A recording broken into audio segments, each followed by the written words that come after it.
cette petite séquence vidéo au cours de laquelle nous allons parler du Cameroun, du prochain coup d'État au Cameroun. Voilà. Après le Gabon, est-ce le Cameroun qui suivra? C'est une question qu'on peut se poser. Beaucoup de personnes en parlent sur les réseaux sociaux. Il y a même des pasteurs qui font des prophéties que le prochain, c'est Paul Biya. Moi, de facto, je vous dirais, il y aura certainement un coup d'État au Cameroun. Le Cameroun n'est pas blindé. Voilà. Le coup d'État au Cameroun, c'est plausible, c'est possible. Mais le coup d'État au Cameroun, moi, je pense que ce sera après Biya. Voilà. Après Paul Biya. Quand Paul Biya aura terminé sa mission sur le Cameroun. Donc ceux qui vont venir après, peut-être qu'ils ne vont pas s'entendre, la succession, juste là où je vois peut-être le coup d'État, au niveau de la succession de Paul Biya. C'est là où il y aura un coup d'État. Comme un peu ce que vous avez vu en Côte d'Ivoire. En Côte d'Ivoire, en fait, la succession s'est bien passée. Parce que Alassane voulait déjà même faire un coup d'État. Parce qu'il était Premier ministre à Konan Bédié. Un coup d'État constitutionnel. Mais ça n'a pas marché. Certains avaient dit non. Donc, Konan Bédié a remplacé Oufouette. Et, vous voyez, mais il y avait rivalité. Vous voyez, il y avait rivalité. Konan Bédié, Alassane Ouattara, Gbagbo. Et puis, on a eu le coup d'État de 99 avec le Robert Gueye. Voilà, donc, moi, je vois ça comme ça. Au Cameroun, s'il y a coup d'État, ce sera après Paul Biya. Maintenant, ceux qui disent que Paul Biya va connaître un coup d'État, celui qui va faire ça, il sera maudit jusqu'à sa 5e génération. Le soldat camerounais, qui qu'il soit, qui ose faire un coup d'État à Paul Biya, il sera maudit peut-être jusqu'à sa 10e génération. Pourquoi? Parce que il aura mis un terme à un travail formidable que Paul Biya a fait. Un travail formidable que Paul Biya a fait. Je m'appelle Simon Paul Bambo Ndobo. Je suis le ministre de la Défense de l'Afrique, d'un monde multipolaire et de la réciprocité. Je défends l'Afrique. Je défends tous ceux qui défendent l'Afrique. Paul Biya défend l'Afrique, donc je le défends. Je suis pour les contre-pouvoirs. Je suis pour les contrepoids.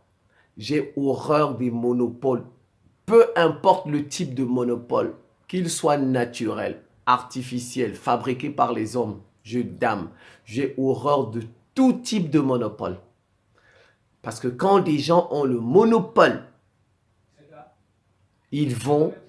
Vous savez, quand les gens ont des monopoles, la probabilité qu'ils soumettent les autres est de 90%. 0,9. 0,9. C'est ça. Je peux vous donner un seul exemple. Regardez les États-Unis. La majorité de la population, ça c'est un monopole naturel. La démographie, ça c'est naturel. Les plus nombreux aux États-Unis sont les Blancs. Les Noirs sont 13%. Regardez comment on traite les Noirs aux États-Unis. Regardez comment on les traite. Les prisons sont remplies de Noirs aux États-Unis. Ceux qui remplissent les prisons aux États-Unis sont les Noirs. Les plus pauvres des États-Unis sont les Noirs. Les plus pauvres. Ceux qu'on tue le plus, chaque fois qu'on tue des gens aux États-Unis, sur 100 personnes tuées aux États-Unis, à l'heure où je vous parle, 24 sont noirs. 24, alors qu'ils sont 13% de la population. Vous voyez, c'est la majorité. Parce que les autres ont la majorité démographique. Donc, Les minorités, c'est comme ça. Prenez la Chine. L'ethnie majoritaire, c'est qui? C'est les Han, n'est-ce pas? Ça, c'est un monopole démographique. Il est naturel. Vous pensez qu'en Chine, un non-Han peut devenir président? Ce n'est pas possible. Un Ouïghour ne pourra jamais devenir président. Peut-être dans 200 ans. Voilà. Et ils vont soumettre toutes les autres minorités, les Tibétains, etc. C'est ça. Il faut toujours s'opposer au monopole, même quand ils sont naturels. Bon, quand ils sont naturels, c'est difficile de les combattre. Il faut, pendant que les autres, par exemple, en démographie, font beaucoup d'enfants, il faut aussi encourager les minorités à faire beaucoup d'enfants. Ce n'est que comme ça qu'on peut équilibrer la société. Vous voyez, les monopoles ne sont pas bons. Qu'ils soient naturels, qu'ils soient artificiels, les monopoles ne sont pas bons. Il faut toujours les combattre. Même s'ils sont en votre faveur, il faut les combattre. Et la réciprocité dans les relations internationales. Il faut que les États se respectent. Ouais, nous vivons dans une jungle. C'est le plus fort, c'est la loi du plus fort. Celui qui a la bombe atomique écrase les autres. C'est tout. Donc il n'y a pas de réciprocité. Les Occidentaux font toutes les lois. Eux-mêmes ne les respectent pas. Et ils imposent au reste du monde de les respecter. Quand ces lois les touchent, alors que ce sont eux qui font ces lois. Voilà notre combat. Alors, moi, je suis contre la succession de Paul Biya par son fils Franck Biya. Si c'est ça, si c'est ce qui se peaufine au Cameroun, je suis pour un coup d'État. Le Cameroun n'est pas une dynastie. Le Cameroun ne deviendra pas le Gabon. Le Cameroun ne deviendra pas le Togo. Le Cameroun ne deviendra pas le Congo, RDC, où Kabila fils a remplacé Kabila père. Le Cameroun ne deviendra pas le Tchad, où le fils a remplacé son papa. Moi, je ne veux pas de ça au Cameroun. Donc, si c'est ce qui se peaufine à l'horizon au Cameroun, Franck Biya qui succède à son papa, tous ceux qui souhaitent qu'il y ait un coup d'État au Cameroun, je bénis ça. Nous ne voulons pas de succession dynastique au Cameroun. Ça, je vais m'y opposer dans mes vidéos. Je vais m'y opposer. Le Cameroun n'appartient pas au Biya. Qu'un Biya va partir, un autre Biya va lui succéder. Voilà où, moi, je dis il faut un coup d'État. Si c'est ce qui se peaufine à l'horizon. Mais si ce n'est pas ce qui se peaufine à l'horizon, si Paul Biya va se faire remplacer par un autre Camerounais, pas un Biya, je ne vois pas pourquoi il faut faire sauter Paul Biya. Et comme je vous ai dit, celui qui va faire sauter Paul Biya, il sera maudit jusqu'à sa 5e génération. Bien, avant de commencer, nous allons faire un peu l'histoire des idées, l'histoire des peuples. Comment les peuples se développent-ils? Avant de souhaiter qu'on fasse un coup d'État à Paul Biya, il faut d'abord chercher à comprendre les missions des gens et comment les peuples se développent. L'histoire de l'humanité a été réglée depuis. L'homme mangera à la sueur de son front. Il y a des hommes qui ne mangent pas à la sueur de leur front, mais ils mangent toujours à la sueur des fronts des autres. C'est l'histoire de l'humanité. Ça a été réglé une fois pour toutes. Un pays se développera toujours à la sueur et au sang de ses citoyens. Ce sont les citoyens du pays qui vont le développer. Leur sueur doit couler, leur sang doit couler. Il y a des pays qui ne font pas ça. Il y a des pays qui utilisent la sueur des autres et le sang des autres. Ça, c'est l'histoire de l'humanité. Même les Français ont vécu ça. La France a été colonisée par l'Italie. Les Romains, Rome, quand vous entendez l'Empire romain, là, ils se sont développés comment? Ils se sont étendus, ils ont dominé d'autres peuples. Ils ont fait travailler d'autres peuples à leur place. Ils se sont développés avec le sang et la sueur des autres. Les États-Unis, la France, tout ça, l'Europe maintenant, se sont développés comment? Avec l'esclavage, le sang, la sueur des autres peuples. Ils ont fait travailler d'autres peuples. Maintenant, il y a des peuples qui se développent avec, il y a des hommes qui vivent qui mangent à la sueur de leur front. Il y a les peuples qui se développent à la sueur de leur front. Il y a les peuples qui se développent avec leur sang. C'est ça le cas de la Chine. Les Russes, la Chine, les Russes, tout ça se développe avec la force de leur peuple. C'est ça le Vietnam. Vous pensez qu'ils n'ont pas souffert? Quand vous avez vu les champs de riz au Vietnam, les champs de riz au Vietnam, qui fait ça? Ce sont eux-mêmes qui font ça, qui souffrent. Voilà. Et c'est cette voie que Paul Biya a choisie pour les Camerounais. Paul Biya, ses 40 années, il a ses 40 années de mission. Il a mis les Camerounais au travail. Les Camerounais s'en sortent à la sueur de leur front, avec leur sang, pas avec la sueur des autres, pas avec le sang des autres. Prenons par exemple le Qatar. Vous savez qui a construit tous les stades du Qatar là? Ce sont les étrangers. Le Qatar, ils ont l'argent, mais leurs fils ne travaillent pas, leurs enfants ne travaillent pas. Ils font travailler les étrangers. Ils se développent. C'est pourquoi vous voyez, ils gardent leur argent parce qu'en fait, ils ont une mentalité esclavagiste. Ils veulent toujours faire travailler les autres. Bon, maintenant, comme ils ne peuvent plus faire l'esclavage comme dans le temps, ils sont obligés de garder leur argent. Leur argent pour se développer. Donc, ils utilisent cet argent, ils payent les autres peuples pour travailler chez eux. Si vous allez au Qatar, presque tous les chantiers, les champs, etc., ce sont les étrangers qui sont dedans. Ils se développent avec la sueur et le sang des autres.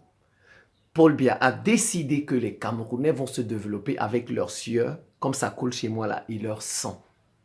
C'est ça sa mission. Les Bongos n'ont pas réussi leur mission. C'est pourquoi on les a chassés. Il faut bien comprendre les choses, l'histoire des peuples, comment ils évoluent. On ne souhaite pas un coup d'État à Paul Biya n'importe comment. Voilà, il faut comprendre. Les Bongos n'ont pas réussi leur mission. Le père n'a pas réussi, le fils n'a non plus réussi. Si vous allez dans un marché de Libreville, sur 10 commerçants qui ont une boutique, 9,5 sont des étrangers. 9,5, je vous dis 9,5, donc 0,5 sont des Gabonais. Donc il n'y a même pas un Gabonais qui a sa propre boutique à lui. Et presque pas. Il n'y a même pas un Gabonais qui a sa propre boutique à lui. Sa propre boutique à lui. C'est un échec. C'est un échec. Voilà. Paul Biya, si vous allez au marché de Douala, sur 10 boutiques, 10, 9 appartiennent aux Camerounais. Il a mis les Camerounais au travail. C'est à ça que ça a servi ces 40 ans. Si vous ne, pour ceux qui ne comprennent pas comment les peuples évoluent. Les peuples se développent avec leur sueur, leur sang, ou bien avec la sueur ou le sang des autres peuples. Maintenant, c'est à votre dirigeant de choisir. C'est à votre dirigeant. Il y a des dirigeants qui choisissent le sang des autres, la sueur des autres. Comme les Occidentaux, ils ont pratiqué l'esclavage, la colonisation, ils ont tué les autres peuples. Paul Biya, la Chine. Vous ne voyez pas les Chinois au marché avec nous, vous ne voyez pas. Vous ne savez pas que la Chine, c'est la première économie du monde. Vous ne savez pas que la Chine, c'est la première économie du monde. Mais vous voyez les Chinois avec nous au marché, n'est-ce pas? Qu'est-ce qu'ils ne vendent pas? Qu'est-ce qu'ils ne vendent pas? Les Chinois font même les beignets, ils font même les gâteaux. Les Chinois font le pouce-pouce comme ça. Ils poussent les choses. C'est ça qui a donné la première économie du monde.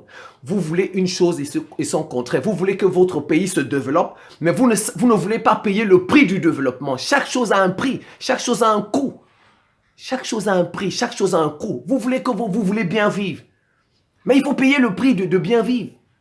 Si vous ne voulez pas payer, faites-le payer alors dans ce cas, faisons comme les Occidentaux, colonisons d'autres peuples, ils vont travailler à notre place.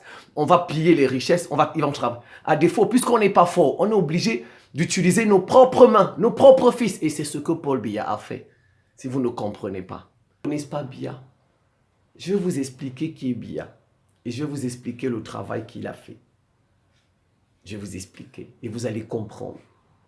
Vous savez, dans la vie, il y a 3 catégories de personnes qui combattent les plus forts, qui combattent l'Occident. Il y a 3 catégories. Il y a les gens qui affrontent l'Occident comme ça en face militairement.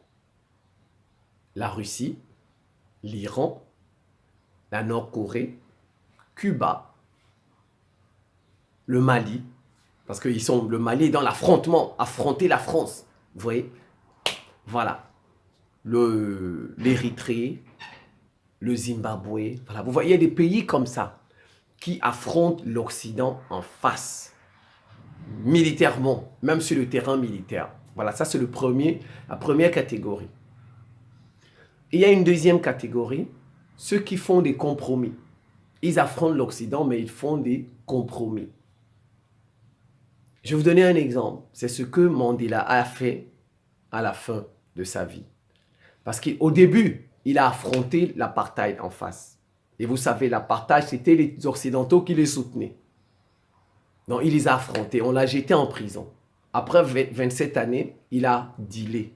Il a fait un compromis. C'est pourquoi Mandela a été libéré. Mandela a fait un compromis. Bon, tiens, on va donner le pouvoir aux Noirs, mais voilà. Vous voyez, il y a la deuxième catégorie, c'est des gens qui font des compromis. La troisième catégorie, c'est des gens qui affrontent l'Occident, mais en douceur. En douceur. Dans la légalité. Ils affrontent l'Occident en douceur dans la légalité. C'est le cas de la Chine, par exemple. Et ça, c'est le cas de la Chine. Et c'est le cas de Paul Biya. Paul Biya combat la France, combat l'Occident, mais en douceur, dans la légalité. Je vous explique. Vous avez vu le port de Douala. Le port de Douala, il était géré par Bolloré. Une fois que le contrat est arrivé à terme, Paul Biya a repris. En fait, Bolloré pensait que la France pensait qu'on allait lui redonner le... Non, Paul Biya a dit non, je ne peux pas. Paul Biya a repris le port. Vous voyez, c'est dans la légalité. Il a attendu la fin du contrat. Il a repris le port à Bolloré. Aujourd'hui, le port de Douala est géré par des Camerounais. Le port de Douala que vous voyez est géré par des Camerounais. Vous voyez, Paul Biya, il n'affronte pas, il n'est pas dans l'affrontement comme ça, comme la Russie, comme... Il n'est pas dans les compromis. Non, il affronte l'Occident dans la légalité. Très bien. Ça, c'était un exemple. Paul Biya, c'est un panafricain. C'est un panafricain caché. Pour ceux qui ne le savent pas. Vous là, vous qui aujourd'hui, vous avez la possibilité de dénoncer la France là sur les réseaux sociaux. Tous ces gens que vous voyez qui dénoncent la France sur les réseaux sociaux. C'est Paul Biya qui a permis ça, s'ils ne le savent pas. C'est Paul Biya. Je vous explique. Je vous explique. C'est la crise ivoirienne qui a ouvert les yeux des Africains. Ensuite, l'agression de l'OTAN, Kadhafi. Je commence par la crise ivoirienne. En Côte d'Ivoire, c'est Gbagbo qui a commencé à combattre la France. C'est Gbagbo. Mais Gbagbo et ses partisans combattaient la France. Mais Gbagbo n'était pas soutenu par l'extérieur de la Côte d'Ivoire. Presque tout l'extérieur de la Côte d'Ivoire soutenait Alassane Ouattara. Or, Gbagbo avait mis le focus sur la France. Il n'y a que les Camerounais, même en Europe, Gbagbo lui-même l'a reconnu quand il est sorti de prison. Et là, quand il a créé son parti, là, il a même invité les Camerounais d'Afrique Média. Il les a invités. Bon, certains ne sont pas, ils sont pas venus parce que c'est Alassane Ouattara qui est président. Ils ont peur.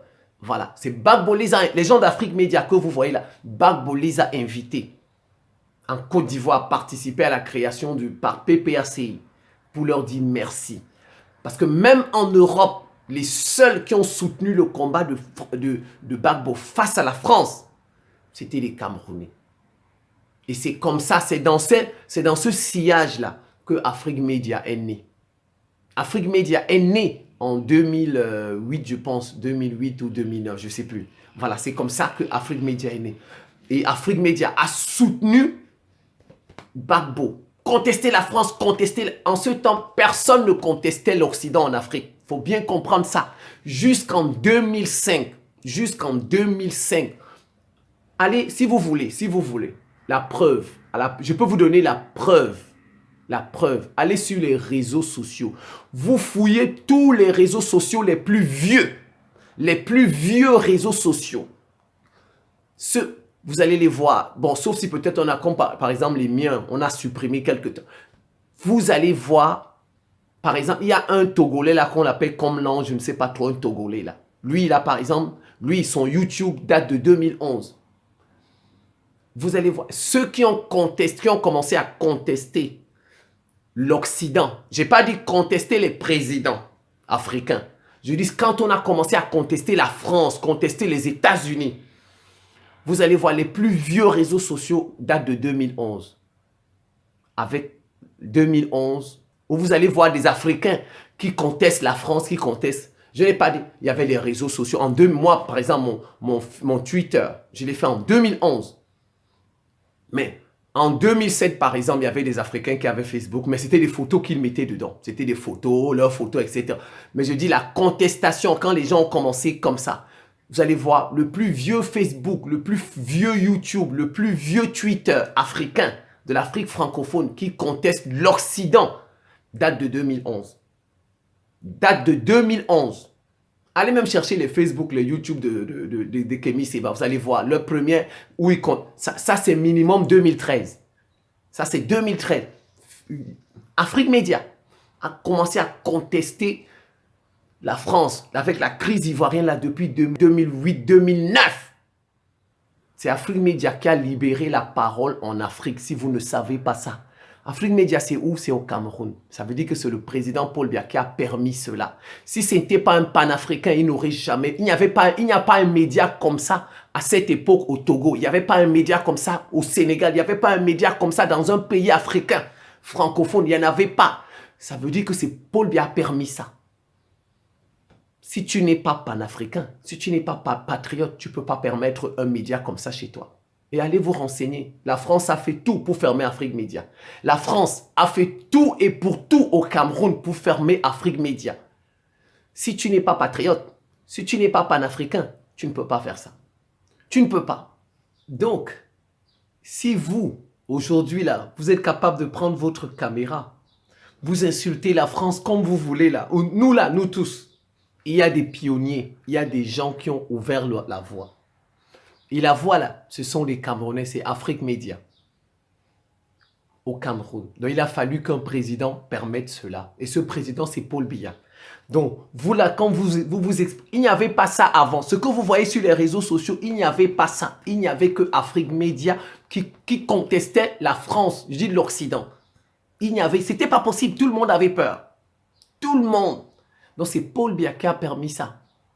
Votre liberté là, aujourd'hui, là, notre liberté là, on a le courage de faire des vidéos, réponse à Macron, réponse à Marine Le Pen, critiquer Washington, tout ça. C'est Paul Biya qui a permis ça en Afrique francophone. Mettez-le dans votre tête. Mettez-le dans votre tête. Vous savez pas ça?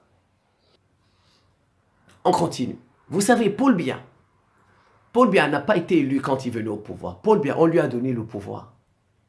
Ahidjo a démissionné. Le président a démissionné et il a donné le pouvoir à Paul Biya. Voilà, Paul Biya n'a pas été élu. Il n'a pas été élu. Ensuite, on lui a fait un coup d'État. Je ne sais plus, c'est le 6 ou 5 ou 4 avril 1984 ou 85. Des dates, ça fait longtemps. Voilà, on lui a fait un coup d'État. Ça n'a pas marché. Le coup d'État, vous savez qui était derrière? Le coup d'État, c'est l'ancien président et la France. La France voulait remettre l'ancien président. Parce qu'il avait trouvé que Paul Biya, il est un peu bizarre. Il est un peu bizarre. Donc on a voulu remettre l'ancien président. Ça n'a pas marché. Et quand Paul Biya est sorti du coup d'État, il a changé toute sa garde. Il a fait venir Israël. Ce sont les Israéliens qui le gardent aujourd'hui. Ce sont les Israéliens. Mais non. Quand on a tué Sankara en 87, c'est en 87 Sankara, Paul Biya s'est calmé. Paul Biya s'est calmé. Il voulait... Paul Biya, je vous dis, je vous rappelle, il a failli devenir prêtre. Il était au séminaire. Donc, c'est pourquoi vous voyez, il est discret. Il ne fait pas du tapage. Paul Biya que vous voyez là, c'est un prêtre. Voilà, il a failli devenir prêtre catholique. Et les catholiques, c'est des gens qui sont discrets, qui ne font pas du tapage. Il peut construire des ponts au Cameroun. Lui-même, il ne vient pas assister à l'inauguration du pont. Il a construit plusieurs ponts au Cameroun. Il ne fait pas du tapage. Il n'assiste même pas à l'inauguration. Des centrales électriques, il en a construit au Cameroun. Il vient pas, il envoie un gouverneur ou bien il envoie un ministre. Ce n'est pas comme vous voyez en Côte d'Ivoire, des gens qui font du tapage quand on construit un petit pont à Alassane Ouattara. Non, non, non. Paul Biya n'est pas comme ça. Paul Biya n'est pas comme ça. Vous ne comprenez absolument rien. Paul Biya n'est pas comme ça. Il a construit le deuxième pont de Douala. Bon, vous allez me dire qu'en Côte d'Ivoire, ils sont 5. Non, non. On ne construit pas les ponts en désordre. Lui, on avait besoin d'un deuxième pont. On a construit. Si on a besoin d'un 3, on va construire.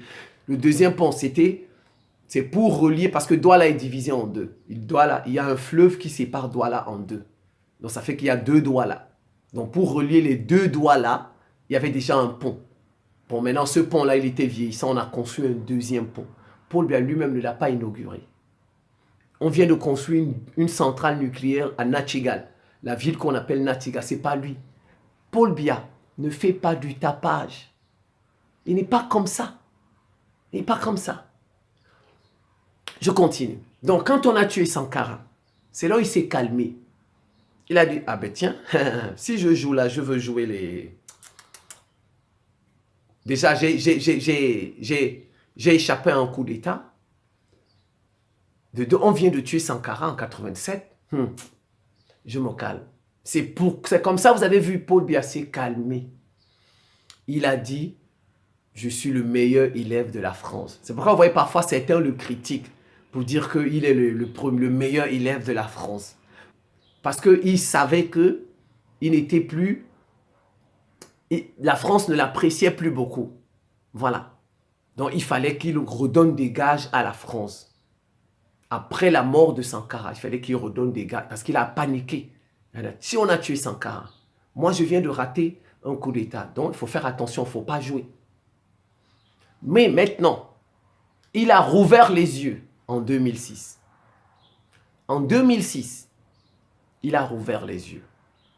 Vous savez, en 2006, le Cameroun a fait la guerre contre le Nigeria au sujet de l'île de Bakassi. On a une île là qu'on appelle l'île de Bakassi, très poissonneuse et beaucoup de pétrole.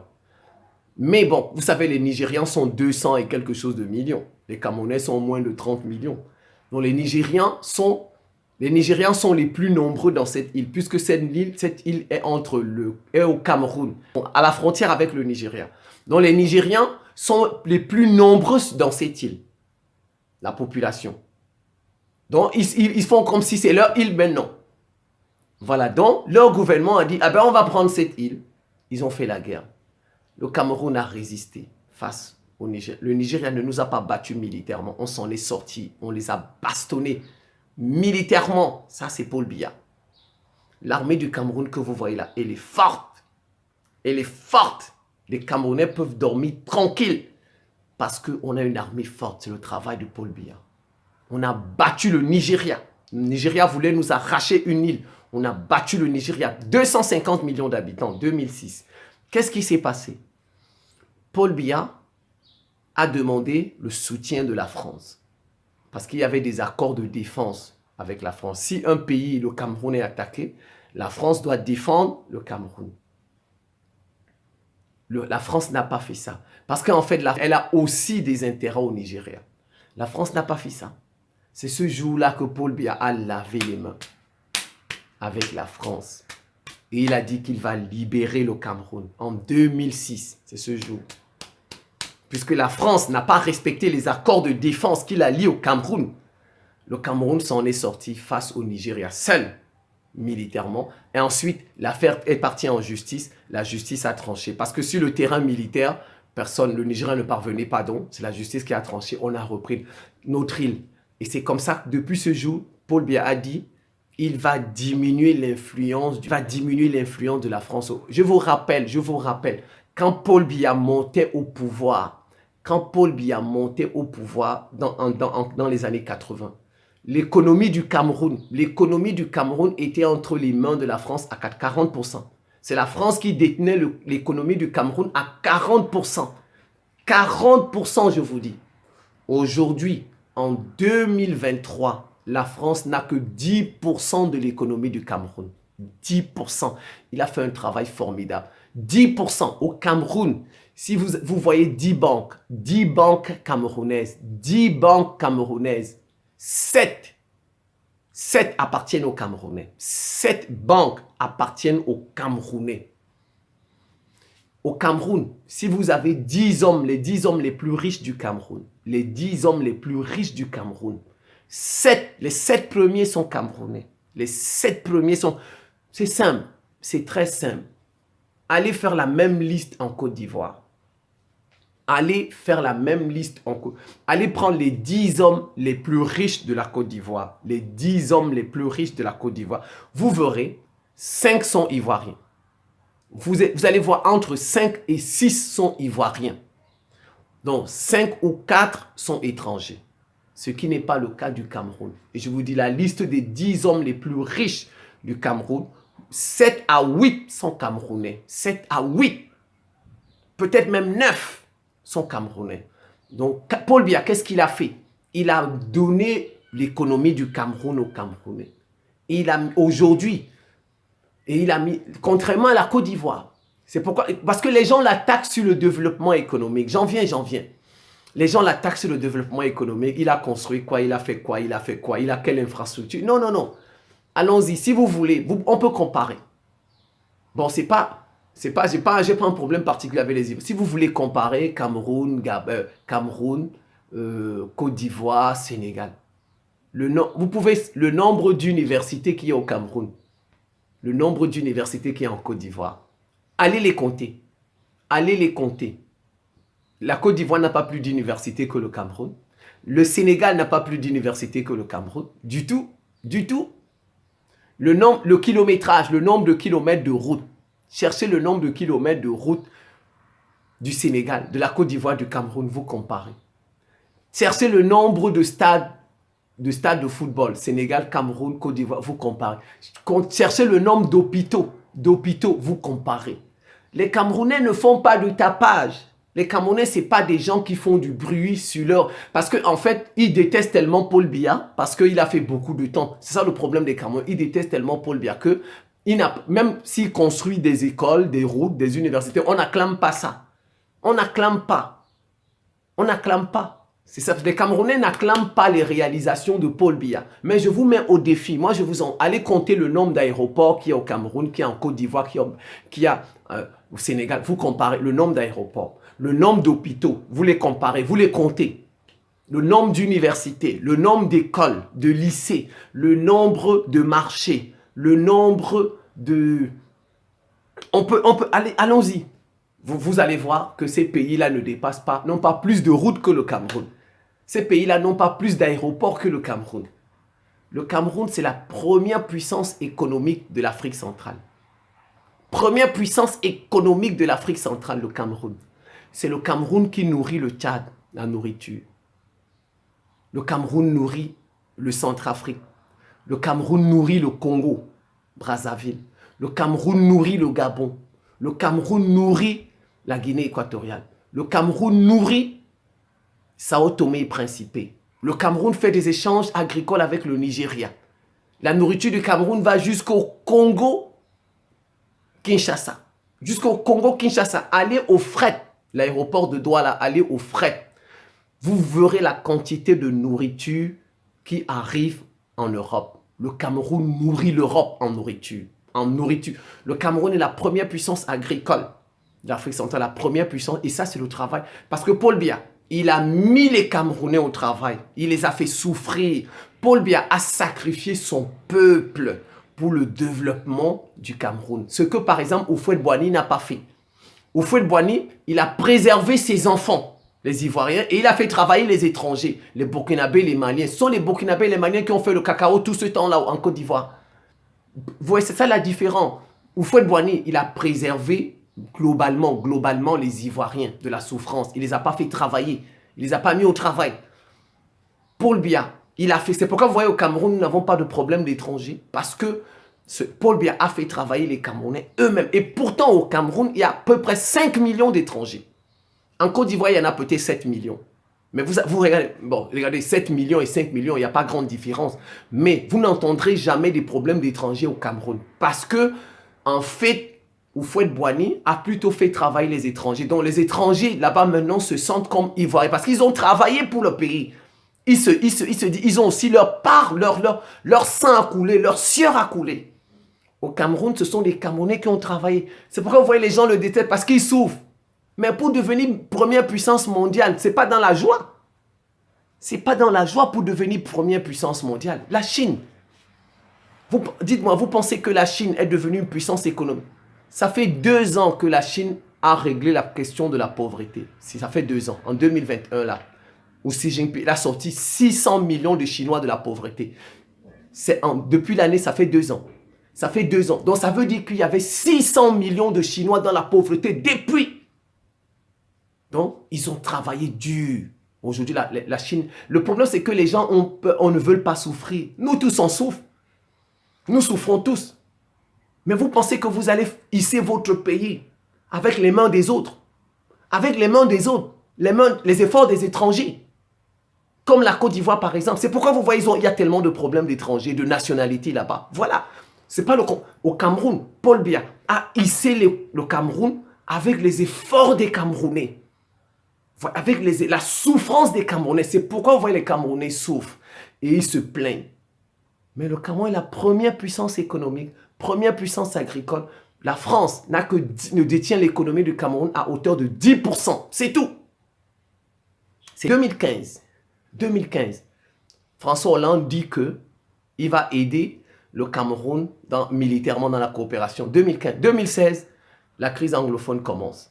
On sait que ce sont eux qui ont voulu diviser le Cameroun. C'est la France et les États-Unis. Si vous êtes fâchés, les espions, là, supprimez la vidéo, supprimez la chaîne. La crise anglophone du Cameroun, c'est la France et les États-Unis qui ont armé les rebelles. Parce qu'ils veulent chasser Paul Biya. Parce que Paul Biya a réduit leur part dans l'économie du Cameroun. C'est ça. Ils ont créé Boko Haram au nord. L'armée du Cameroun s'en sort. Et quand l'armée du Cameroun a vu que ça n'allait pas, vous avez vu, le Cameroun a signé des accords militaires avec la Russie. Vous pensez qu'un pays qui n'est pas libre peut signer des accords militaires avec la Russie? Vous pensez? Le Cameroun a des armes. C'est pourquoi vous voyez là, avec les anglophones et Boko Haram, bon, ça s'est calmé. Le Cameroun a réussi à vaincre. Le Cameroun a réussi à vaincre la rébellion anglophone. On a vaincu Boko Haram. C'est vrai qu'il y a encore quelques petits, mais maintenant, elle est devenue hybride. Ce n'est plus une guerre conventionnelle. Donc, vous avez des rebelles là-bas, l'armée camerounaise qui se tire. Non, ça, l'armée du Cameroun a gagné. C'est maintenant devenu une guerre hybride. C'est des brigands qui se cachent. Quand quelqu'un passe, ils enlèvent la personne. Voilà, ça, on ne peut pas mettre un soldat derrière chaque Camerounais. Ça, ce n'est pas possible. Même en Israël, il y a des jours où on tue des Israéliens. Il y a des jours où on tue des Israéliens parce que c'est devenu une guerre hybride. Tu ne peux pas mettre chaque soldat derrière chaque Israélien. Ce n'est pas possible. C'est ce que le Cameroun... Mais sinon, la guerre là, le Cameroun a battu, a gagné. Avec l'aide de la Russie. Le Cameroun a une coopération militaire avec la Russie. Un pays qui n'est pas libre. Le Cameroun, c'est un pays panafricain, c'est un pays patriote. Donc celui qui va faire un coup d'État au Cameroun, au contraire, c'est lui qui est maudit. Parce que c'est lui qui veut ramener le Cameroun en arrière. Tous ces efforts-là, tous ces efforts que Paul Biya a fait pour libérer le Cameroun depuis 40 ans, il veut nous ramener dans le passé. Dans les griffes des Occidentaux, c'est ce qu'il veut faire. Et on trompe les Camerounais avec la souffrance. Je vous préviens, ça fait 2 ans que la Chine a sorti toute sa population de la souffrance. Mais la Chine est déjà première économie du monde. Pour devenir, c'est la souffrance. C'est votre peuple qui vous devez travailler. Vous devez travailler. Vous voulez devenir votre première puissance avec les efforts de qui? Vous pensez qu'on devient première puissance économique, deuxième puissance? Qui va cultiver dans votre pays? Qui va cultiver? Qui va ouvrir les entreprises? C'est vous. Ils vont vous dire... Allons-y, ils vont vous dire non, il y a le népotisme, la corruption, le ceci, cela, la malgouvernance. Ça, c'est partout. C'est partout. Joe Biden, son fils, on ne l'a pas accusé des machins en Ukraine là-bas. On n'a pas accusé son fils de Joe Biden en Ukraine. Chez eux, ils appellent ça l'influence, le lobbying. Ils emploient les beaux mots pour eux. Je prends en France, Nicolas Sarkozy, un moment, il n'a pas voulu mettre son fils là-bas. Jusqu'à les Français se sont fâchés. Nicolas Sarkozy a voulu mettre son fils. Vous ne savez pas ça? Son fils a une mairie là quand il était président. Le Drian, n'est-ce pas, les affaires de passeport, tout ça. On a dit que c'était son fils qui était dedans. Sauf que chez nous, ils emploient les vilains mots. Ils disent népotisme, clientélisme, corruption, etc. Chez eux, ils emploient les jolis mots. Ils disent non, c'est de l'influence, c'est du lobbying. C'est les mêmes comportements partout. C'est les mêmes comportements. Que ce soit on voit ça en Côte d'Ivoire. Côte d'Ivoire, Alassane Ouattara, il a mis son frère partout. On a vu ça au Sénégal, Macky Sall, le pétrole, son frère, jusqu'à les Sénégalais se sont fâchés. Non, vous pensez que c'est le Cameroun qui est seul corrompu? C'est le Cameroun seul où il y a des problèmes de clientélisme, de népotisme, etc. C'est pas le Cameroun seul. C'est pas le Cameroun seul. Tous les pays ont ça, même les soi-disant pays développés. Le Cameroun a connu ses 40 ans. Vous savez, dans la vie, il y a des souffrances. Il y a des souffrances normales. Et il y a des souffrances punitions. La souffrance des Camerounais, des 40 ans de Paul Biya, c'est une souffrance normale. C'est la souffrance d'une nation qui est en train de se constituer. On va dire c'est une souffrance de Dieu. Ça vient de Dieu. Vous avez des souffrances punitives parce que vous avez commis des fautes. Je ne sais pas si vous comprenez ça. Je vais vous donner quelques exemples pour vous aider à comprendre. Vous marchez, vous avez 5 000. 5 000 dans vos mains. Vous voulez acheter quelque chose. Les 5 000 se perdent.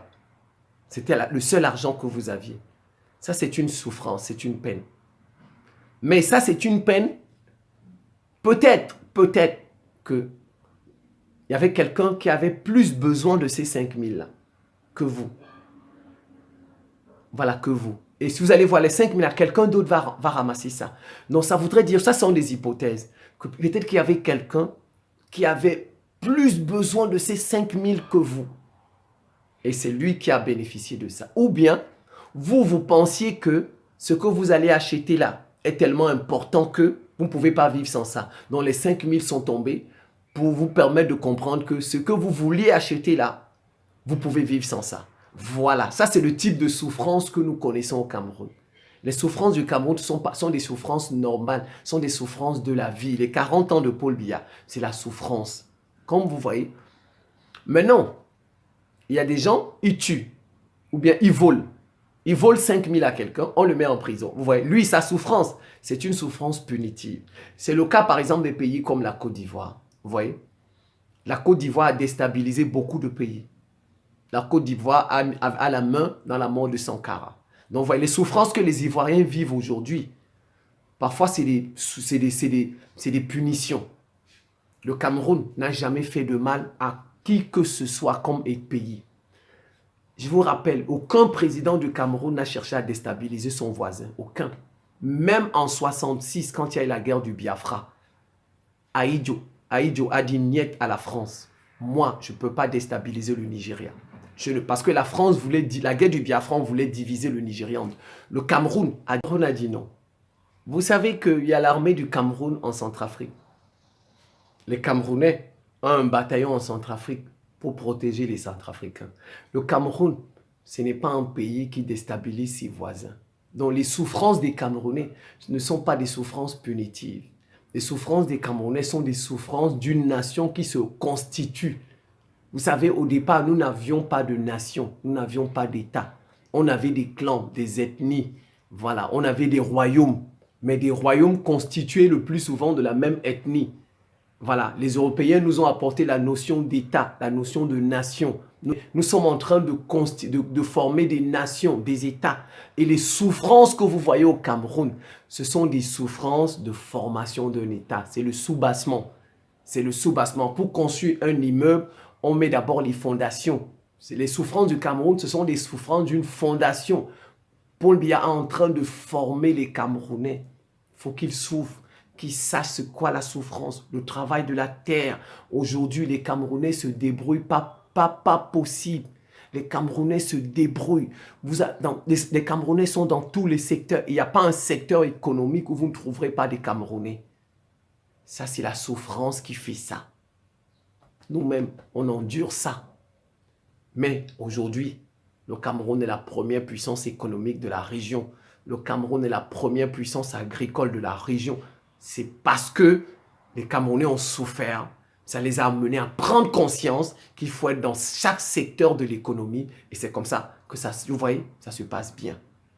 On ne se lève pas un matin pour devenir première puissance du monde et vous pensez que c'est facile. Vous pensez que les États-Unis sont devenus première puissance du monde, c'est facile. Vous pensez qu'ils sont devenus comme ça. Que c'était bien pour eux, ils ont tout. Non. C'est pourquoi vous voyez, ils ont des armes. Chacun a une arme à la maison parce que à leur époque là-bas, quelqu'un pouvait venir chez toi, te tuer dans ta maison, voler ton argent. C'est pourquoi vous avez dit, chaque États-Unien a le droit d'avoir une arme pour se défendre. Ils ont fait l'esclavage, ils ont fait des guerres de sécession. Comme vous voyez, nous, il y a des guerres de sécession anglophones. C'est comme ça. On ne se lève pas un matin pour devenir plus fort. C'est la souffrance qui construit les États. Sans qu'ils ne comprennent rien là, qui pensent que tout... Regardez les Libyens. Les Libyens n'ont jamais payé l'électricité. Maintenant, ils vont payer l'électricité. Ils souffrent. Ils souffrent parce que Kadhafi les a bercés. Kadhafi les a bercés. Maintenant, Kadhafi n'étant plus là, regardez comme ils souffrent, comme le pays est divisé. Parce qu'ils ont eu un président qui les a bercés, qui les a... Non, Paul Biya n'est pas venu nous bercer. Paul Biya est venu nous mettre au travail. Et il a mis les Camerounais au travail. Bon, nous devons le laisser terminer son travail. Celui qui va oser lui faire ce qu'il n'a rien compris. Celui qui va oser faire un coup d'État à Paul Biya, il n'a rien compris du travail de Paul Biya. Et je lui rappelle, la France n'a que 10% de l'économie du Cameroun aujourd'hui. 10%. Je lui rappelle, le Cameroun, c'est la première puissance agricole de la région. C'est la première puissance économique de la région. Et c'est même la première puissance militaire de la région. Première puissance militaire de la... Mais les Camerounais, le président, il ne fait pas du tapage. Vous n'allez pas voir au défilé, il présente toutes les armes. Non, parce qu'il est modeste, il est simple. C'est un catholique dans sa tête. Dans sa tête, c'est un catholique. Il a failli devenir prêtre. On lui a appris la modestie. Il faut bien comprendre ça. Je ne suis pas son partisan. Je ne suis pas dans son parti politique. Mais je comprends les choses. Je comprends la vie. Même dans la Bible, si pour vous la Bible n'a pas de sens, c'est votre problème. Si pour vous le Coran n'a pas de sens, c'est votre problème. D'ailleurs, vous ne valez absolument rien. Ces choses-là, la Bible a plus de 1500 ans. Vous, votre vie, vous n'allez même pas vivre 100 ans. Vous allez mourir, vous allez laisser ça. Donc si vous venez critiquer la Bible, c'est quoi? Le Coran, c'est quoi? Ça, c'est votre problème. Ça, c'est votre problème. Votre vie, là, n'est rien du tout. Vous allez vivre 70 ans, 80 ans, vous allez mourir. La Bible sera là, le Coran sera là. Donc si vous considérez que c'est des choses qui sont rien du tout, c'est votre problème. Même dans la Bible, Jésus, il a été tenté 40 jours. 40 jours au désert. Il a connu la souffrance. Les Hébreux, ils ont marché 40 ans dans le désert. 40 ans dans le désert. Où ils ont mangé la manne. La manne. Dieu était avec eux. Dieu lui-même, le Créateur, était avec un peuple. Il a laissé ce peuple souffrir. 40 ans au désert. Il a mangé la manne au quotidien. C'était difficile. D'accord. Ce n'est pas une vidéo sur les Juifs. Ne venez pas nous donner des leçons de Juifs. Benjamin Netanyahou, là, Israël, là, eux, ils disent que ce qui est écrit dans la Bible, c'est leur histoire. C'est ce qu'ils disent. Ce n'est pas un cours sur ça. Ce n'est pas une vidéo sur ça. Ne venez pas nous dire, non, c'est des faux Juifs, ce n'est pas des Juifs. Ce n'est pas ça l'objet de cette vidéo. Pardon. Je prends ce qu'on dit officiellement. Officiellement, ils disent que les Juifs là que vous voyez, Israël, c'est d'eux qu'on parle dans la Bible. Vous voyez comme Israël est fort. Vous avez vu? Israël est fort dans tous les domaines. Israël est fort dans tous les domaines. Il n'y a pas un domaine où Israël n'est pas fort. Il n'y en a pas. Vous avez vu? Dans la Bible, ils ont souffert 40 ans. Ils marchaient avec Dieu. Dieu le Créateur était devant, il marchait. Dieu les a laissés souffrir 40 ans. Comme nous souffrons avec Paul Biya 40 ans. Mais ça a donné quelque chose de bon. Le Cameroun est la première puissance économique, la première puissance militaire, la première puissance agricole de la sous-région. L'homme le plus riche en francophonie, dans l'Afrique francophone, l'homme le plus riche est un Camerounais. L'homme le plus riche en Afrique francophone noire, est un Camerounais, Baba Dampoulou. Vous avez eu une économie comme ça, avec un président qui nous fait souffrir, ça a donné l'homme. Vous savez, le Nigeria a connu 40 ans de coup d'État. Est-ce que vous savez ça? 40 ans. Allez regarder les dates. Le premier coup d'État au Nigeria, et ça s'est fini en 1999 avec la transition de celui qui est encore vivant là. On l'appelle, je sais pas, il était même au Niger tout récemment pour faire la médiation. Le Nigeria a connu environ 40 ans de coup d'État. 40 ans. Ils ont traversé le désert. Vous avez vu, aujourd'hui, le Nigeria se porte bien. C'est la première puissance économique d'Afrique. L'homme le plus riche d'Afrique est un Nigérian. Même avec ses 40 ans de coup d'État, à l'intérieur, il y a des gens qui ont travaillé. Ils sont devenus... Dangote, c'est l'homme le plus riche d'Afrique. Il n'est pas né aujourd'hui. Il est né depuis. Il a connu tous ces coups d'État là presque. Il a connu presque tous ces coups d'État. Il les a vécus. Ça ne l'a pas empêché de devenir riche. Le Nigeria a connu ces 40 années difficiles de coups d'État. Regardez comme le Nigeria se porte bien aujourd'hui. Ils ont une bonne base. Ce n'est pas fini les problèmes, mais ils ont déjà une bonne base. Et regardez, aujourd'hui, ils sont au top. C'est ça le Cameroun aussi, de Paul Biya. Laissez Paul Biya terminer son travail qu'il a commencé. Le prochain président, ce qu'il va apporter au Cameroun, c'est peut-être les valeurs, parce que les Camerounais n'ont pas beaucoup de valeurs. Les Camerounais ne se respectent pas, ils ne s'aiment pas. Voilà, globalement, en gros, les Camerounais ne s'aiment pas. Ils ne se tolèrent pas. Il suffit d'être dans la rue, vous allez voir. Si vous faites une fausse manœuvre, vous êtes un chauffeur, vous faites une fausse manœuvre, tout le monde va vous insulter. Personne ne tolère personne. Si vous faites seulement une chose, ah, c'est la bagarre. Les Camerounais ne se tolèrent pas, ils ne s'aiment pas. Voilà.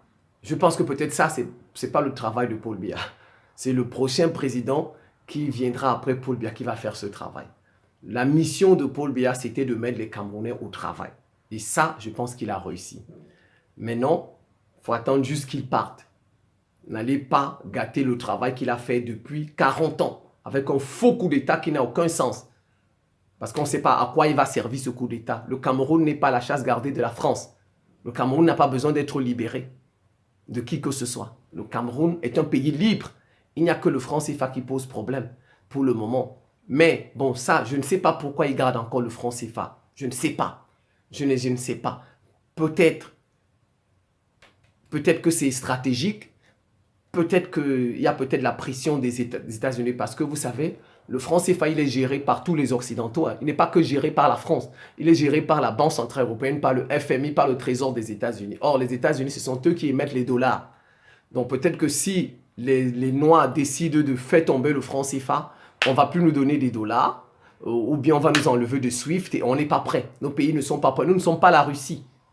J'ai dit ça, c'est des hypothèses. Je ne comprends pas pourquoi il est encore dans le franc CFA. Je ne comprends pas. Voilà. Peut-être qu'il est là stratégiquement ou bien les pressions sont tellement grandes qu'il vaut mieux encore rester dans le franc CFA. Et je pense que cette fois-ci, c'est peut-être la main des États-Unis. Ce n'est pas la main de la France.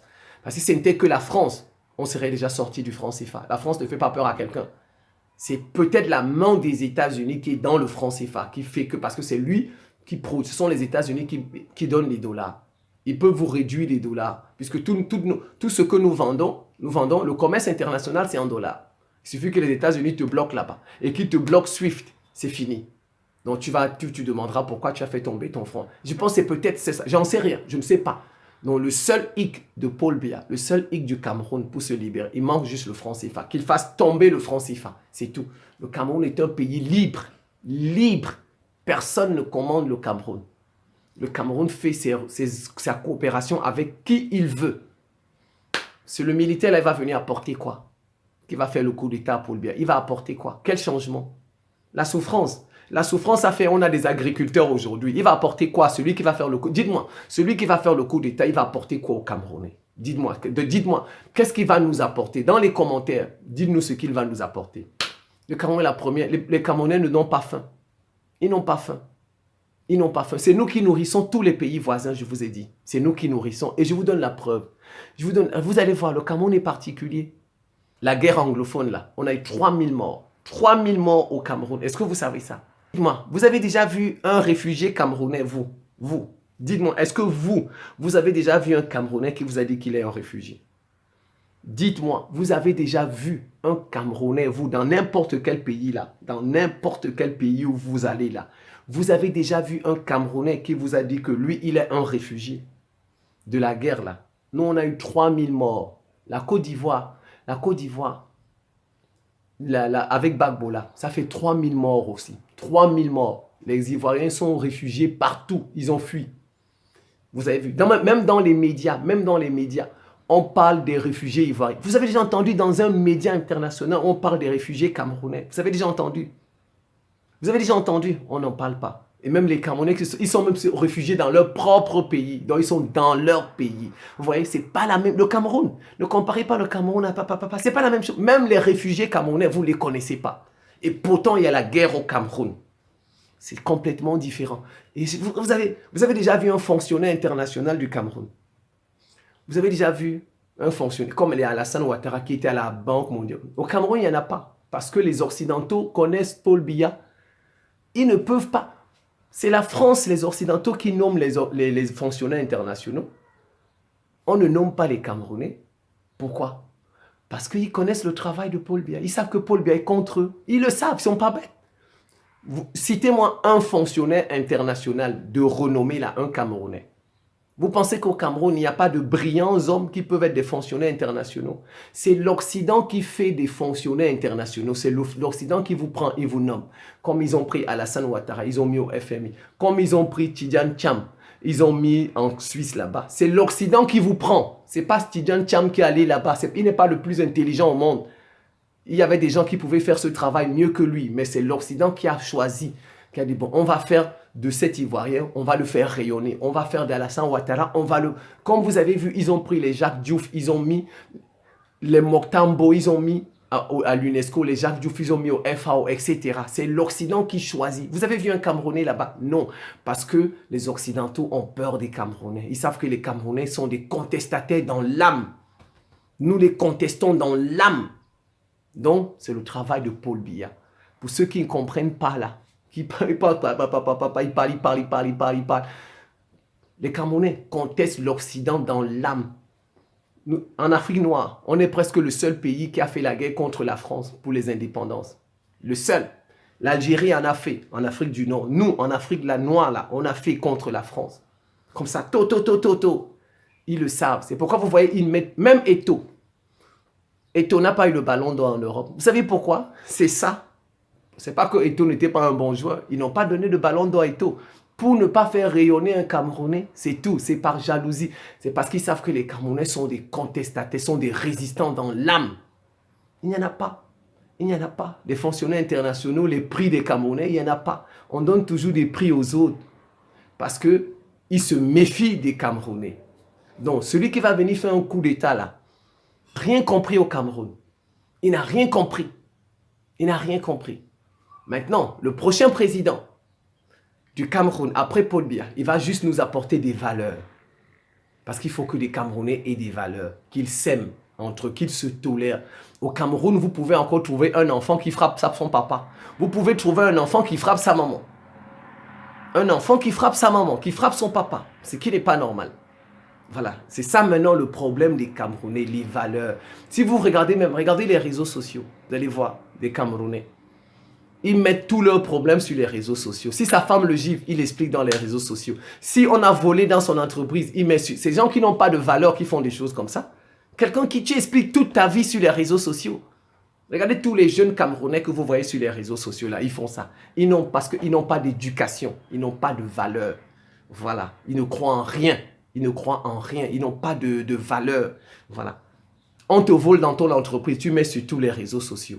Ta voiture a fait un accident, tu mets sur tous les réseaux sociaux. Non, ta voiture... Encore que, si au moins tu as eu un accident sur ton propre corps, oui, tu peux mettre sur les réseaux sociaux pour dire à tes abonnés que, bon, j'ai fait un accident, priez pour moi pour que je guérisse, ou bien... voilà, priez pour moi pour que je guérisse. Ou bien si vous ne me voyez pas actif tous ces temps, c'est parce que j'ai un accident, je suis malade. Voilà. Mais ce n'est pas que tu es sorti indemne, tu n'as rien, mais c'est ta voiture qui est cassée et tu mets sur les réseaux sociaux que ta voiture est cassée. On a un accident à la voiture. On t'a volé, tu mets sur les réseaux sociaux. On t'a volé peut-être ton téléphone. On t'a volé dans ton entreprise. Voilà, c'est parce qu'ils n'ont pas de valeur. On met des choses sur les réseaux sociaux, mais on ne met pas tout. Et on met des choses importantes. Voilà, comme je vous ai dit, un accident, si vous-même vous êtes touché, votre corps est touché, vous pouvez mettre sur les réseaux sociaux. Parce que les gens qui vous suivent attendent que vous fassiez des choses sur les réseaux. Et puis, ils ne vous voient plus. Il faut leur donner une explication, Mais ce n'est pas que votre voiture est tombée en panne, vous mettez. Quelqu'un a volé votre clé, vous mettez. Non, pas de valeur. C'est ça. Donc, même Mark Zuckerberg n'explique pas tous ses problèmes sur Facebook. Le patron c'est lui qui a fabriqué Facebook, n'explique pas tous ses problèmes. Vous pensez que Mark Zuckerberg ne fait pas d'accident? Vous pensez que le patron de YouTube ou bien le patron de TikTok ne font pas d'accident? Vous pensez qu'ils ne font pas d'accident, que leurs enfants ne font pas des gaffes, etc. Vous les avez déjà vus sur les réseaux sociaux venir expliquer leurs problèmes? Vous les avez déjà vus? Non? Mark Zuckerberg, il est jeune aussi. Il est jeune. Il a des problèmes, c'est un homme. Tous les hommes ont des problèmes. Mais vous n'allez pas le voir venir sur Facebook expliquer ses problèmes à toute la planète. Voilà, c'est ce que font certains jeunes parce qu'ils manquent d'éducation. Ils n'ont pas de valeur. Ils n'ont pas de valeur. Donc, c'est le travail du prochain président. Il doit apporter aux Camerounais l'éducation. Il doit apporter, pas l'instruction. L'instruction, c'est ce qu'on apprend à l'école là. Il doit apporter aux Camerounais l'éducation. Comme je dis, les Camerounais ne s'aiment pas, ils ne se tolèrent pas, ils ne se respectent pas. Pour un rien, ils se battent. Pour une femme, pour de l'argent, ils sont mal garés. Voilà, c'est ça. Donc le prochain président, voilà ce qu'il doit apporter aux Camerounais. L'amour. L'amour. Paul Biya a fait sa part. Il a apporté la souffrance. Il a mis les Camerounais au travail. Et ça a apporté des fruits. Le Cameroun est la première puissance économique, agricole, militaire de l'Afrique centrale. Le militaire là, qui va faire un coup d'État, dites-moi ce qu'il va apporter aux Camerounais. Au contraire, il va nous emmener dans les mains de Washington. Au contraire, il va nous emmener dans les mains de la France. Il va nous apporter quoi? La liberté. Au Cameroun, les gens s'expriment comme ils veulent. Ils ne sont pas inquiétés. Les gens s'expriment. La liberté d'expression. Il va apporter quoi? La liberté d'expression aux Camerounais. Le militaire, il va apporter quoi? La liberté d'expression aux Camerounais. Les Camerounais s'expriment sur tous les sujets. Contre Paul Biya, il s'exprime. Vous regardez sur Facebook, regardez sur les réseaux sociaux. Ces gens-là que vous voyez, bon nombre d'entre eux sont au Cameroun. Bon nombre sont sur place au Cameroun et ils critiquent Paul Biya sur place. Il ne leur arrive rien. Je n'ai pas dit qu'on ne tue pas les gens au Cameroun. On tue. Martinez Zogo vient d'être tué. Mais ça, parfois, il y a la main étrangère dedans. Il y a des manipulations, la main étrangère, la main dans la France des États-Unis. Ils cherchent des moyens pour saboter le Cameroun, pour que le Cameroun implose. C'est tout. Mais ce militaire-là, il va apporter quoi aux Camerounais? Dites-moi. Il va apporter quoi? Qui va faire le coup d'État à Paul Biya? Il va apporter quoi aux Camerounais? Dites-moi. Il faut me l'expliquer. À moins qu'il apporte des valeurs aux Camerounais. Parce qu'effectivement, les militaires ont des valeurs. Effectivement, peut-être qu'il va apporter des valeurs aux Camerounais. Peut-être. Si ce sont les valeurs, le militaire qui va faire le coup d'État à Paul Biya, s'il apporte les valeurs aux Camerounais, peut-être. Voilà. Parce qu'effectivement, les militaires, c'est des gens qui sont... Vous savez, les militaires, ils sont bien formés, ils ont des valeurs, ils respectent ceci, on fait ceci, voilà. Voilà, peut-être. Peut-être que les militaires vont apporter... Parce qu'on l'a vu avec Sankara, tout ça. Voilà. Donc peut-être, si ce militaire va apporter aux Camerounais, bon, je ne sais pas. Je ne suis pas certain parce qu'il va faire une transition d'1 an. Et il va partir. Est-ce que c'est lui qui sera élu le prochain président, le militaire? Ce n'est pas en une année qu'on apporte des valeurs à un peuple. Ce n'est pas en une année. Un peuple, pour le changer, pour lui apporter des valeurs, c'est parfois sur 10, 14 ans. Dans le militaire, il va falloir qu'il fasse 2 mandats. Il va falloir qu'il fasse 2 mandats. Est-ce qu'il est sûr qu'on peut les lire la première fois et les lire la deuxième fois? Il est sûr, ce militaire. Voilà. S'il est sûr, ce militaire, qu'il va renverser Paul Biya, il va faire une transition d'1 an, ou de 2 ans, ou de 3 ans. Ensuite, il sera élu président. Il va faire 7 ans. Donc, en tout, il va faire 10 ans. Donc, en 10 ans, il peut apporter des valeurs, le respect, la tolérance chez les Camerounais. Je le soutiendrai, ce militaire. Mais si ce n'est que pour venir faire, 1 année de transition ou 2 années de transition, ensuite partir, ça ne sert à rien. Il ne va rien apporter de concret aux Camerounais en termes de valeurs. Ce n'est pas en 2 ans qu'on inculque des valeurs un peu. Ce n'est pas en 2 ans. Ce n'est pas en 2 ans. C'est au moins un mandat, au moins une dizaine d'années pour que ça infuse la société. Voilà. Donc, s'il est sûr qu'il va faire un coup d'État, Paul Biya, il va rester au moins 10 ans. Moi, je vais bénir ce coup d'État. Parce qu'il va apporter les militaires. Les militaires ont des valeurs. Regardez Sankara. Sankara, le pays des hommes intègres. Vous voyez? Et voilà ce qu'il a apporté vous voyez? Il a apporté au Burkinabé. L'intégrité, les valeurs. Voilà ce que le prochain président doit apporter aux Camerounais. Le prochain président du Cameroun, c'est les valeurs qu'il doit apporter aux Camerounais. Voilà. Parce que les Camerounais ont la base maintenant. Maintenant, il faut leur apporter des valeurs. Et peut-être celui qui va suivre, le président qui va apporter, il va maintenant apporter l'émergence économique. Le Cameroun va devenir fort. Mais on a la base. On a la base. Et la base, c'est Ahidjo et Paul Biya. Surtout Paul Biya, qui a mis les Camerounais au travail. Au travail. Donc celui qui va faire le coup d'État à Paul Biya, il n'a rien compris. Il n'a rien compris. C'est même un idiot. Et il sera maudit jusqu'à sa 5e génération. Moi, je le maudis jusqu'à sa 5e génération. Parce qu'il va détruire le travail de 50 ans, de 40 ans de Paul Biya. Le travail de 40 ans de Paul Biya. Il va nous remettre entre les mains de la France, entre les mains des États-Unis. Certainement. Parce que quand il va faire son coup d'État, là, on va lui faire des pressions. Nous serons dans les mains des États-Unis. Nous serons dans les mains de la France. C'est ça. Le Cameroun est un pays libre aujourd'hui. Libre. Il a un seul défaut, c'est le franc CFA. Et je ne sais pas pourquoi ils ne le font pas retomber. Eux seuls le savent. Tout ce que je dis là, ce ne sont que des hypothèses. Bon, je pense que je vais m'en tenir là. C'est la fin de cette petite séquence vidéo. Je vous remercie pour votre attention et à très bientôt.